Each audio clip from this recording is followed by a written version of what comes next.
আসসালামু আলাইকুম। মিতা মোস্তফা আমন্ত্রণ জানাচ্ছি এনটিভির মধ্যাহ্নের খবরে। জুলাই আগস্টের গণহত্যার ঘটনায় মানবতা বিরোধী অপরাধের অভিযোগে দায়ের করা মামলায় পুলিশের সাবেক আইজি চৌধুরী আবদুল্লাহ আল মামুন, সাবেক সেনা কর্মকর্তা জিয়াউল আহসান সহ ৮ কর্মকর্তাকে গ্রেফতার দেখানো হয়েছে। আজ সকালে কড়া নিরাপত্তার মধ্য দিয়ে কেন্দ্রীয় কারাগার থেকে ট্রাইব্যুনালে হাজির করা হয় পুলিশের সাবেক আইজি এবং সাবেক সেনা কর্মকর্তাকে। আর বাকি ৬ কর্মকর্তাকে নিয়ে আসা হয় কাশিমপুর কারাগার থেকে। আন্তর্জাতিক অপরাধ ট্রাইব্যুনালের চেয়ারম্যান বিচারপতি মোহাম্মদ গোলাম মর্তুজা মজুমদারের নেতৃত্বে ৩ সদস্যের ট্রাইব্যুনালে তাদের শুনানি শুরু হয়। ট্রাইব্যুনালে হাজির করানো বাকি ৬ কর্মকর্তা হলেন ঢাকা জেলার সাবেক পুলিশ সুপার আবদুল্লাহ আল কাফি, ডিএমপির সাবেক ডিসি জসিমউদ্দিন মোল্লা, ঢাকার সাবেক অতিরিক্ত পুলিশ সুপার শাহিদুল ইসলাম, যাত্রাবাড়ী থানার সাবেক ওসি আবুল হাসান, গুলশান থানার সাবেক ওসি মাজহারুল হক এবং ঢাকা উত্তর ডিবির সাবেক পরিদর্শক আরাফাত হোসেন। গত ২৭ অক্টোবর আন্তর্জাতিক অপরাধ ট্রাইব্যুনাল এই ৮ কর্মকর্তাকে হাজির করতে নির্দেশ দেন।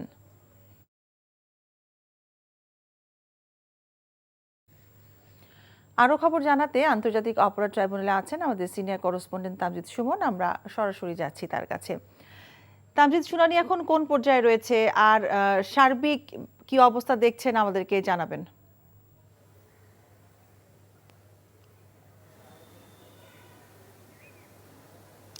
মিতা, শুনানি আসলে শুরু হয়েছে ঠিক 11:15টার পরপরই এবং শুনানি এখনও চলছে। আপনি বলছেন শুনানি কোন পর্যায়ে আছে। এখন পর্যন্ত আমরা ভিতরে গিয়ে শুনানি শুনেছি এবং যেটি দেখেছি এখন পর্যন্ত সাবেক আইজিপি আবদুল্লাহ আল মামুন এবং সাবেক সেনা সদস্য জিয়াউল হাসান সহ ৬ জনের মোটামুটি শুনানি কার্যক্রম চলেছে। এবং আমি যদি আপনাকে একেবারেই নির্দিষ্ট করে বলি তাহলে শুনানিতে কিন্তু প্রসিকিউশন সাবেক আইজিপি আবদুল্লাহ আল মামুনের বিরুদ্ধে যেই অভিযোগ এনেছেন সেখানে তিনি তার বক্তব্যে বলেছেন যে সাবেক আইজিপি আবদুল্লাহ আল মামুন গত যে জুলাই আগস্ট হত্যাকাণ্ড হয়েছে সেই হত্যাকাণ্ডে তৎকালীন সরকারের মূল সেনাপতি হিসেবে কাজ করেছেন।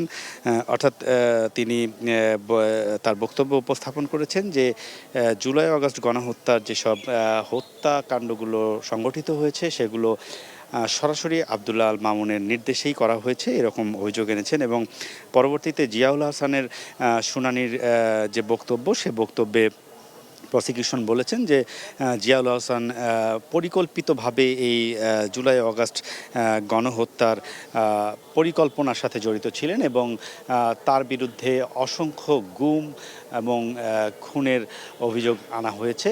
বক্তব্যে প্রসিকিউশন বলেছেন যে এই জিয়াউল হাসানই যে আয়নাঘর নামক যে বিষয়টি আমরা জানি যে বন্দিশালা তৈরি করে দীর্ঘদিন বিভিন্ন নিরপরাধ এবং বিভিন্ন ধরনের মানুষকে আটকে রেখে নির্যাতন চালানো হয়েছিল, সেটির অভিযোগ আনা হয়েছে যে জিয়াউল হাসান আয়নাঘরের মতো বন্দিশালা তৈরি করে এই যে গুম এবং গুম পরবর্তী খুন এসব কার্যক্রমের সাথে তার সরাসরি মদত ছিল এবং তিনি এই জিনিসটার প্রচলনটা বেশি ঘটিয়েছেন। তার বিরুদ্ধে আসলে অনেক ধরনের অভিযোগ আনা হয়েছে। একটি জিনিস বলি যে এজলাসে কিন্তু সাবেক গুলশানের যে ওসি ছিলেন মাজহারুল ইসলাম, তিনি কিন্তু এজলাসে একটু ক্রন্দনরত অবস্থায় কথা বলেছেন এবং তিনি বলেছেন তিনি আসলে কোনো অপরাধের সাথে জড়িত ছিলেন না। তিনি নিজেই আদালতের অনুমতি নিয়ে সব কথা বলেছেন এবং বলেছেন তিনি ছাত্রদের পক্ষে ছিলেন। তিনি কিন্তু আদালতে কান্নারত অবস্থায় কথা বলেছেন বিচারকের সামনে এবং তার চোখে পানি ছিল এবং চোখে মুখে একটি ভীতি ছিল। সব মিলিয়ে শুনানি আসলে চলছে। আপনি জানেন আজকে মোট ৮ জনকে হাজির করা হয়েছে এবং ৮ জনের বিরুদ্ধে আজকে এই যে ট্রাইব্যুনালে মামলায় অর্থাৎ জুলাই আগস্ট গণহত্যার মামলায় কিন্তু আজকে তাদেরকে আনুষ্ঠানিকভাবে গ্রেপ্তার দেখিয়ে এই শুনানি শুরু হয়েছে এবং এই শুনানি চলমান রয়েছে। আমরা ধারণা করছি আরও বেশ কিছুক্ষণ শুনানি চলবে এবং শুনানি শেষে নিশ্চয়ই আমরা ঠিক প্রসিকিউশনের যেরকম বক্তব্য পাবো একইভাবে আমরা আসামি পক্ষের আইনজীবীদের কথাও শুনতে পাবো। তো সব মিলিয়ে শুনানি চলছে এবং বেশ নিরাপত্তা ব্যবস্থা জোরদার করা হয়েছে। একটি নিরাপত্তার বলয়ের মাধ্যমে এই বিচার কাজের নিরাপত্তা ব্যবস্থা দেখছে আইনশৃঙ্খলা বাহিনীর সদস্যরা। মিতা, আন্তর্জাতিক অপরাধ ট্রাইব্যুনাল থেকে আমরা জানছিলাম সেখানকার সবশেষ খবর। চূড়ান্ত হওয়া 10 জনের নাম নিয়ে আজ রাষ্ট্রপতির সাথে সন্ধ্যায় সাক্ষাৎ করবেন ইসি অনুসন্ধান কমিটির সদস্যরা। নির্বাচন কমিশন গঠনের জন্য 6 সদস্যের অনুসন্ধান কমিটি বঙ্গভবনে রাষ্ট্রপতি মোহাম্মদ শাহাবুদ্দিনের সঙ্গে এই সৌজন্য সাক্ষাৎ করবেন। সন্ধ্যা 6:15 এই সাক্ষাৎটি অনুষ্ঠিত হবার কথা রয়েছে। গণমাধ্যমকে এই তথ্য নিশ্চিত করেন রাষ্ট্রপতির প্রেস সচিব জয়নাল আবেদিন। সুপ্রিম কোর্টের আপিল বিভাগের বিচারক বিচারপতি জুবায়ের রহমান চৌধুরী এই ইসি অনুসন্ধান কমিটির সভাপতিত্ব করবেন। ফ্যাসিবাদ বিলোপে ঐক্যের ডাক দিয়েছেন বৈষম্য বিরোধী ছাত্র আন্দোলনের আহ্বায়ক হাসনাত আব্দুল্লাহ। তিনি বলেছেন, বিভাজন নয়, ফ্যাসিবাদ বিলোপে ঐক্য চাই। আজ নিজের ভেরিফাইড ফেসবুকে দেয়া এক পোস্টে এই কথা বলেন হাসনাত আব্দুল্লাহ। জুলাই আগস্ট ছাত্র জনতার আন্দোলনে নেতৃত্ব দেয়া ছাত্র নেতারা আওয়ামী লীগকে রাজনীতি ও নির্বাচন থেকে দূরে রাখার বিষয়ে অনড়।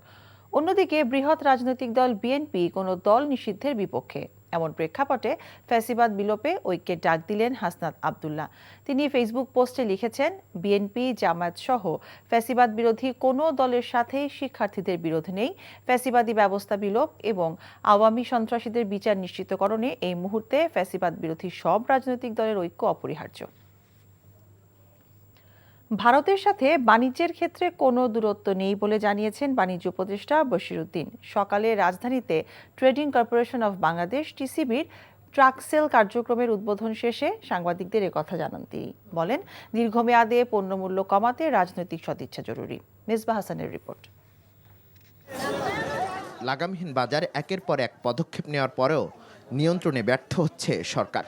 তখন ভোক্তা সাধারণের স্বস্তি ফেরাতে ভর্তুকি মূল্যে পণ্য দিচ্ছে টিসিবি।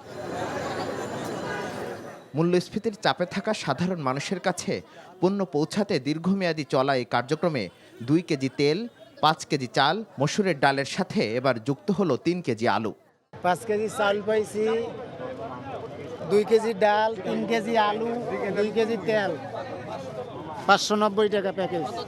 কম দামে পণ্য পেয়ে কিছুটা তৃপ্তি পেলেও দীর্ঘমেয়াদে সমাধান চান ভোক্তারা। 2 টাকা আমরা তো অর্থ কমে পাইতাছি, এই কারণে আমরা উড়াইতে পারি। বাজার কমলে তো ভালোই। এখানে অনেক কম, আলু 40, আপনি তেল 110, ডাইল 70 না 60। এই জন্য এখানে আসছি। তবে ঊর্ধ্বমুখী বাজারে লাগাম টানতেই বেশ কিছু পণ্যের আমদানি শুল্ক কমানো হয়েছে বলে জানান বাণিজ্য উপদেষ্টা। আমার কর্মকাণ্ড রাজনৈতিক না, আমার কর্মকাণ্ড হচ্ছে পরিপূর্ণভাবে বাণিজ্যিক। সো আমার কাছে Bharat, Pakistan, China is no issue. আমি সবাইকে সংযুক্ত করতে চাই। যেমন আপনারা সিন্ডিকেট বলছেন, আমরা যদি এখন দেশ হিসেবেও সিন্ডিকেটেড হয়ে যাই তাহলে তো সমস্যা। আমাদেরকে উদার ব্যবস্থা নিতে হবে এবং উদার ব্যবস্থার মধ্যে চাহিদা যোগানের একটা ভারসাম্য রক্ষা করতে হবে। উপদেষ্টা আরও জানান, বাজারে পণ্যের সরবরাহ বাড়াতে কাজ করছে সরকার। Mezba Hasan, NTV news, Dhaka. গাজীপুরে একটি প্যাকেজিং কারখানায় ভয়াবহ আগুন লাগে। গাজীপুর মহানগরীর বাসন থানার আধেপাশা এলাকায় ইন্টারপ্যাক লিমিটেডের প্যাকেজিং কারখানায় আগুন লাগে। ফায়ার সার্ভিস জানায়, কারখানাটিতে বিভিন্ন ধরনের ছাপার কাজ, কার্টন তৈরি করা হতো। রাত 1:30টার দিকে হঠাৎ কারখানা সংলগ্ন বৈদ্যুতিক খুঁটিতে ট্রান্সফরমারে স্পার্ক হয়ে আগুনের সূত্রপাত হয়। পরে আগুন দ্রুত কারখানার ভেতরে কাগজের মধ্যে ছড়িয়ে পড়ে। খবর পেয়ে ফায়ার সার্ভিসের 3টি ইউনিট গিয়ে 4 ঘন্টার চেষ্টায় আগুন নিয়ন্ত্রণে আনে। এর আগে কারখানার সকল মালামাল পুড়ে যায়। সেতু নির্মাণে জনসাধারণ নয়, বরং গুরুত্ব দেওয়া হয়েছিল ব্যক্তি স্বার্থ, এমন অভিযোগ উঠেছে খুলনার নির্মাণাধীন ভৈরব সেতু নিয়ে। জনসাধারণের প্রস্তাবিত স্থানে না করে খুলনায় স্বৈরাচার শেখ হাসিনা এবং তার পরিবারের জমির মূল্যবৃদ্ধি, তার এক উপদেষ্টার বাড়ি এবং সম্পত্তির মূল্যবৃদ্ধি আর এক সাবেক প্রতিমন্ত্রীর বাড়ির রক্ষার বিষয়গুলো প্রাধান্য দিয়ে 800 কোটি টাকা ব্যয়ে ভৈরব সেতুর নির্মাণ কাজ শুরু করা হয় অন্য স্থানে। এ ঘটনায় ক্ষোভ প্রকাশ করেছেন স্থানীয় জনগণ। অভিযোগ আছে, ঠিকাদারি প্রতিষ্ঠান বড় অঙ্কের টাকা উত্তোলন করে গা ঢাকা দিয়েছে। আজিজুল ইসলামের ক্যামেরায় খুলনা থেকে মোহাম্মদ আবু তৈয়বের রিপোর্ট। খুলনা শহরের রেলগেট এলাকায় ভৈরব নদের উপর নির্মিত হচ্ছে ভৈরব সেতু। এতে সাধারণ মানুষের মাঝে উল্লাস খুবই কম, কারণ এটি নির্মিত হচ্ছে অনেকটা ব্যক্তির স্বার্থের প্রাধান্য দিয়ে। ভৈরব নদের দিঘলিয়ার পূর্ব প্রান্তে স্বৈরাচার শেখ হাসিনা ও তার পরিবারের সম্পত্তি রয়েছে। এছাড়া রয়েছে অর্থনৈতিক উপদেষ্টা ডক্টর মশিউর রহমানের বাড়ি ও তার সম্পত্তি। অভিযোগ আছে এসবের দাম বাড়াতে 2021 সালের 24 মে ভৈরব ব্রিজ নির্মাণের ভিত্তিপ্রস্তর উদ্বোধন করেন স্বৈরাচার শেখ হাসিনা। সেখানকার অধিকাংশ মানুষ চেয়েছিল শহরের জেলখানা ঘাট বা শিরোমণি এলাকায় সেতুটি হোক, এতে লাখো মানুষের উপকার হতো, প্রসারিত হতো ব্যবসা বাণিজ্য। যে ব্রিজটি প্রকল্প হাতে নেওয়া হয়েছে, ব্রিজটি সম্পূর্ণভাবে তৎকালীন স্বৈরাচারী সরকারের তৎকালীন প্রধানমন্ত্রী শেখ হাসিনা তার নিজের জায়গাকে উন্নয়নের আওতায় আনার উদ্দেশ্যেই এই ব্রিজটিকে তারা তড়িঘড়ি করে পাশ করে যায়। অন্যদিকে সাবেক শ্রম ও কর্মসংস্থান প্রতিমন্ত্রী বেগম মুন্নুজান সুফিয়ানের বাড়ি ভাঙতে হবে এরকম কথা বলেও ব্রিজের নকশা পরিবর্তন আনা হয়েছিল। ভূমি অধিগ্রহণ নিয়ে হয়েছিল তুগলকি কাণ্ড। ফাঁকা জমিতে বড় বড় স্থাপনা দেখে বহুগুণ বেশি অর্থ ক্ষতিপূরণ দেওয়া হয়েছে সমঝোতার ভিত্তিতে। স্বৈরাচার শেখ হাসিনার জমির কেয়ারটেকার আরও জানান, শেখ হাসিনা চাচাতো ভাই সালাউদ্দিন জুয়েল ব্রিজের কাজ করবেন বলে শত শত একর জমি দখল করে রেখেছেন। শেখ হাসিনার ছেলে জয় ভিতর কিছু নেই, কোনোদিন কিছু নেই। কিছু নেই। এটা হলো কি ভাড়া নেছে, হলো কি তোমার ওই মন্ডল মিলির মালিক মালিক কি ভাড়া নেছে। ভাড়া দেয় ঠিক মতো। হ্যাঁ, ভাড়া দেয় ঠিক মতো। এই যে খুঁটো এই পর্যন্ত, এইটুকু এই নদী পর্যন্ত হলো শেখ হাসিনা। এই বিষয়ে এখনও অবগত নন জানান নতুন আসা সড়ক ও জনপদ বিভাগের খুলনার অতিরিক্ত প্রধান প্রকৌশলী। এরপরও বিষয়টি তদন্ত করে দেখার কথা জানান তিনি। কম্পারেটিভলি কিন্তু এখানে আমি প্যারালালি আমার হাইওয়ের সাথে চলে আসছি, এই জন্য কিন্তু এখানে আমার মানে ঘনবসতিটা কম। পরে সেইটা কেন ওইভাবে চেঞ্জ হয়েছে বা আদৌ হয়েছে কিনা আমার নলেজে নাই। বিষয়টি তদন্ত করে অভিযুক্তদের বিরুদ্ধে ব্যবস্থা নেওয়ার দাবি খুলনাবাসীর। NTV news desk.